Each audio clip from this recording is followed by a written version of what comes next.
Antum pernah mendengar kisah nyata yang ditulis oleh seorang ibu ketika dia menuliskan tentang bagaimana haramnya tentang masalah riba. Dia cerita, kami dulunya adalah keluarga yang baik, mengisi kegiatan kami setiap waktunya dengan mencari ilmu.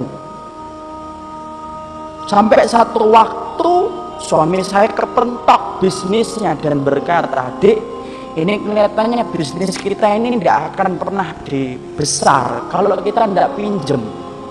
Modal kita cekak, bisnis kita tidak akan besar ini kalau kayak gini." Akhirnya kemudian sang istri berkata, "Ya sudah mas, cari itu. Carilah suami pinjaman yang tidak bersentuhan dengan riba." Karena dia sudah ngerti ilmunya, sudah paham riba itu merupakan sesuatu yang sangat dibenci sampai dipermaklumkan perang oleh Allah dan Rasulnya. Dia cari, kapan toh? Bukannya sabar, malah kemudian berkata, ini kelihatannya kita nggak dapat pinjaman, harus minjem yang ribawi.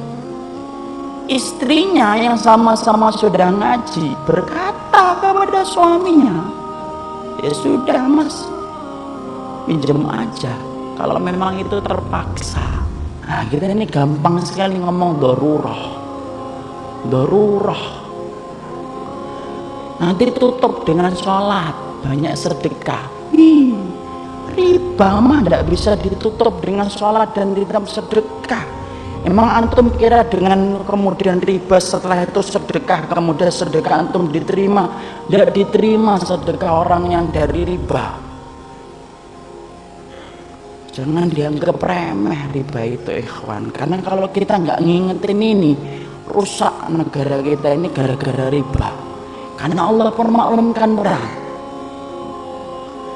Akhirnya singkat ceritanya kemudian akhirnya bersentuhan. Mereka ngerti ilmunya tetapi tidak mampu menampik lambean pinjaman ribawi ketika itu begitu menggiurkan. Apa yang terjadi? Allah memberikan istidraj. Usahanya berhasil gede. Maka kemudian sang istri bercerita ketika usahanya semakin besar, maka kegiatan kami yang setiap harinya mengkaji, mendatangi majelis ilmu kemudian jarang kita datangi karena kesibukan kami untuk kemudian mengatur bisnis kami. Suami saya kemudian mulai jauh dari kajian ilmu. Suami saya kemudian mulai menjauh dari panggilan sholat dengan alasan sedang rapat ataupun sedang nganter barang.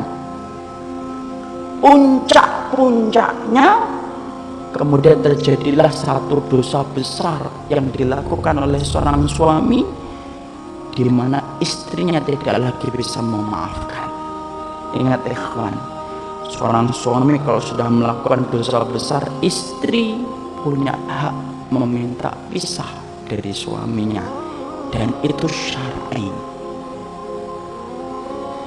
Maka suaminya melakukan dosa besar, akhirnya apa? Tidak bisa dimaafkan. Akhirnya apa? Kapal rumah tangga itu karam, tenggelam. Yang menarik adalah ketika sang ibu menuliskan kisah nyata itu, saya baca, beliau mengatakan, "Saya tidak menyalahkan